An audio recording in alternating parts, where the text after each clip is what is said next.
Baik, selamat siang Ibu dan teman-teman semua.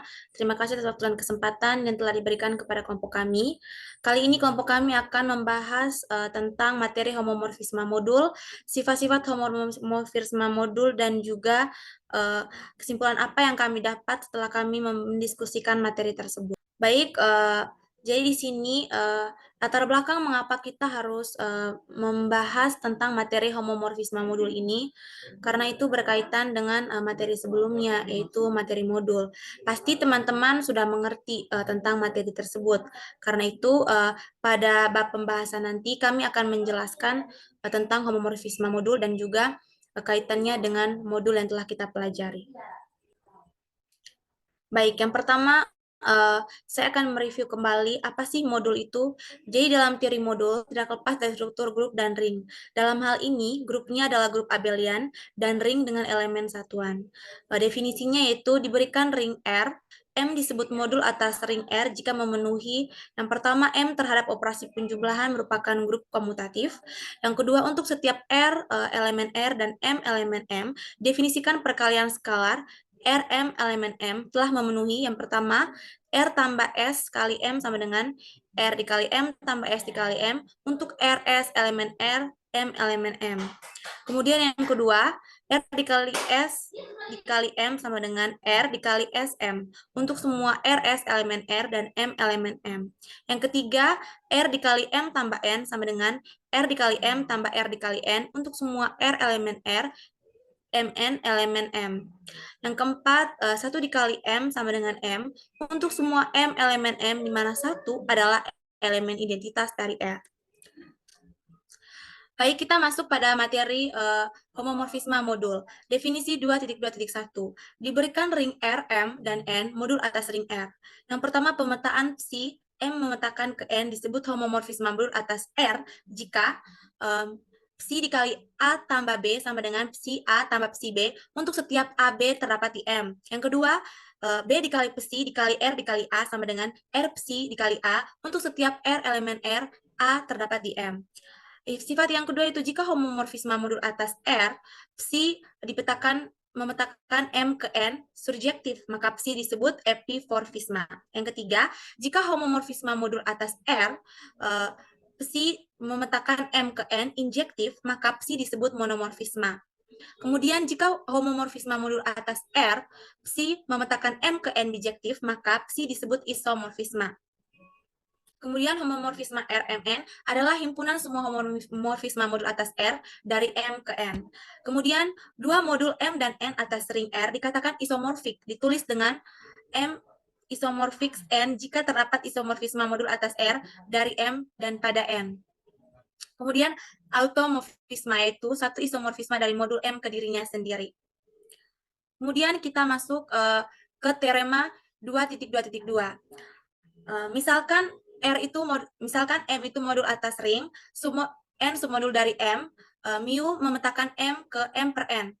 Misalkan M submodul dari R, N submodul dari mu memetakan M ke M per N disebut pemetaan surjektif. Maka mu merupakan suatu homomorfisme modul.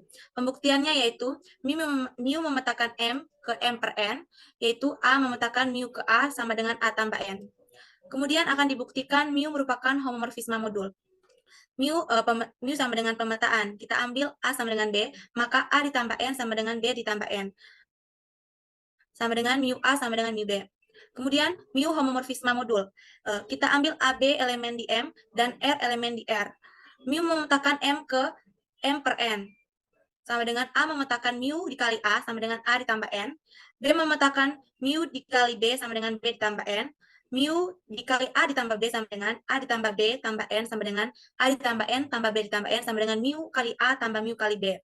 Kemudian mu dikali R A sama dengan RA tambah N sama dengan R dikali A ditambah N sama dengan R mu dikali A. Jadi teman-teman, terbukti bahwa mu merupakan suatu homomorfisme modul. Baik, selanjutnya saya berikan kepada materi selanjutnya. Baik, selanjutnya kita akan melanjutkan dengan definisi 2.2.3 yaitu kernel dan image homomorfisme. Jadi diketahui M dan M aksen merupakan modul atas R Dan C, memetakan M ke M aksen merupakan homomorfisme modul. Sehingga kernel C itu sama dengan M elemen M, dan C M sama dengan 0. Dan image C sama dengan N elemen N, mana N sama dengan CM, dan M elemen M. Selanjutnya, untuk teorema 2.2.4, situ diketahui M dan M aksen adalah modul atas E-ring dan C memetakan M ke M aksen merupakan homomorfisme modul. Maka kernel C merupakan submodul dari M dan image C merupakan submodul dari M aksen. Jadi kita akan lihat di pembuktiannya. Selanjutnya akan dijelaskan oleh teman. Baik, di sini saya akan menjelaskan definisi 2.2.5. Diberikan M dan M aksen masing-masing modul atas ring R. Theta yang memetakan M menuju M aksen adalah suatu homomorfisme yang surjektif. Himpunan semua elemen-elemen di M yang dipetakan ke E aksen elemen M aksen disebut kernel dari homomorfisme theta dan diberi notasi kernel theta.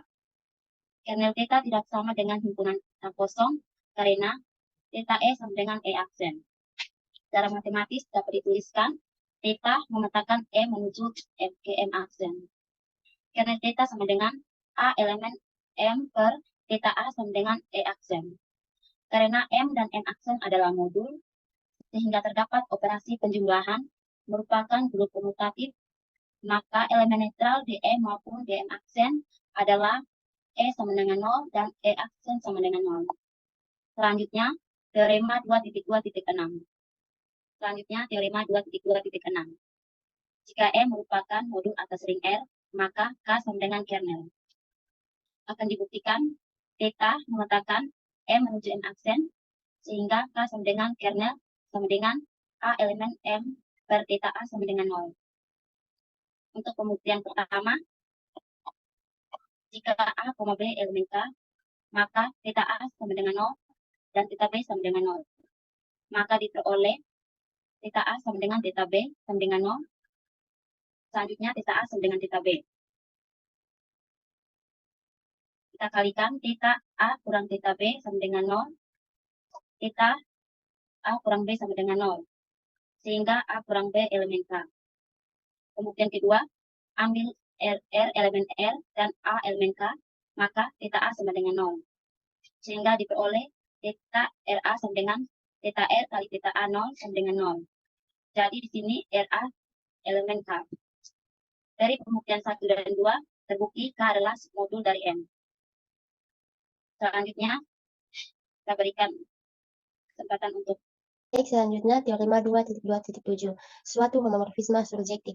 Theta memetakan M ke M aksen adalah monomorfisme jika dan hanya jika kernel dari theta yaitu himpunan yang berisi identitas di M. Pembuktiannya kita akan lakukan pembuktian dua arah. Yang pertama dari kiri ke kanan. Misalkan theta monomorfisme, ambil sampel A anggota kernel theta, maka theta A sama dengan 0. Karena theta homomorfisme, maka berlaku theta 0 sama dengan 0. Karena theta adalah 1, dan theta A sama dengan theta 0, maka kita peroleh A sama dengan 0. Akibatnya kernel theta yaitu himpunan yang berisi identitas di M. Selanjutnya pembuktian dari kanan ke kiri, misalkan kernel theta yaitu himpunan yang berisi identitas di M. Dan misalkan theta A sama dengan theta B. Kita peroleh theta A dikurang theta B sama dengan 0. Karena theta homomorfisme, maka theta dikali A kurang B sama dengan 0. Maka kita akan memperoleh A kurang B elemen dari kernel theta. Karena kernel theta sama dengan himpunan yang berisi identitas di M, maka A min B sama dengan 0, sehingga diperoleh A sama dengan B. Dan terbukti bahwa theta A sama dengan theta B, maka A sama dengan B. Jadi theta 1, dan homomorfisme, maka terbukti theta adalah suatu monomorfisme. Selanjutnya, teorema 2.2.8, jika N adalah submodul dari modul M, maka terdapat suatu homomorfisme surjektif dari M ke M per N. Untuk pembuktiannya, pertama kita misalkan theta memetakan M ke M per N. A memetakan theta A sama dengan A plus N untuk setiap A anggota M. Kita ambil A dan B elemen M dan R elemen di R. Maka kita peroleh theta dikali A tambah B sama dengan A ditambah B ditambah N sama dengan theta A ditambah theta B dan seterusnya, dan kita akan memperoleh L theta A. Jadi theta adalah homomorfisme modul. Berikutnya, theta adalah surjektif karena setiap koset A ditambah N di M per N mempunyai kawan A di M. Definisi 2.2.9, homomorfisme surjektif theta memetakan M ke M per N yang didefinisikan theta A sama dengan A ditambah N. Untuk setiap A elemen M disebut homomorfisme natural atau kanonik dari M ke N. Dari M ke M per N. Selanjutnya akan dijelaskan oleh teman saya. Baik, selanjutnya yaitu kita membahas tentang sifat-sifat homomorfisme modul. Yang pertama itu definisi 2.2.10, misalkan R adalah ring dan M dan N adalah R modul. Jika homomorfisme modul dari M ke N itu bersifat injektif atau bersifat satu-satu, maka disebut sebagai monomorfisme modul.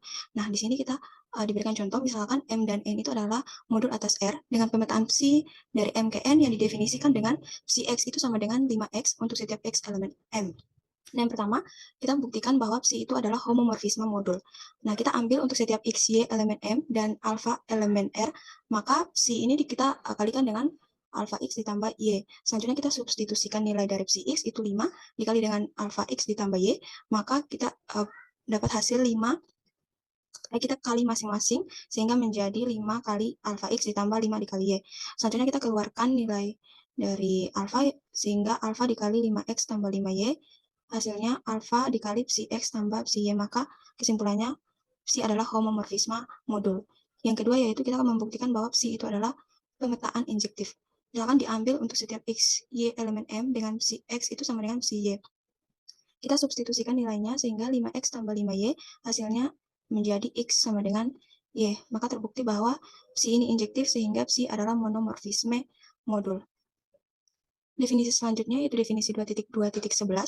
Misalkan R adalah ring, M dan N adalah modul. Jika homomorfisme modul dari M ke N itu bersifat surjektif, maka disebut sebagai epimorfisme modul. Diberikan contoh, misalkan R adalah ring, dan M sama dengan R adalah R modul atas dirinya sendiri, dengan pemetaan psi dari M ke M aksen yang didefinisikan dengan psi X sama dengan X adalah endomorfisme modul surjektif, karena yang pertama, diambil untuk setiap X, Y elemen M dan alpha elemen R, maka psi kali dengan alpha X tambah Y itu sama dengan alpha X ditambah Y, hasilnya menjadi alpha dikali psi X tambah psi Y, maka psi itu merupakan homomorfisme modul.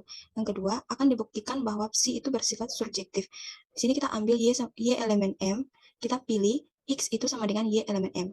Nah, dengan psi X sama dengan psi Y, hasilnya menjadi Y, karena tadi nilai X-nya itu sama dengan Y, maka hasilnya adalah Y, sehingga fungsi psi ini bersifat surjektif sehingga disebut sebagai epimorfisme modul.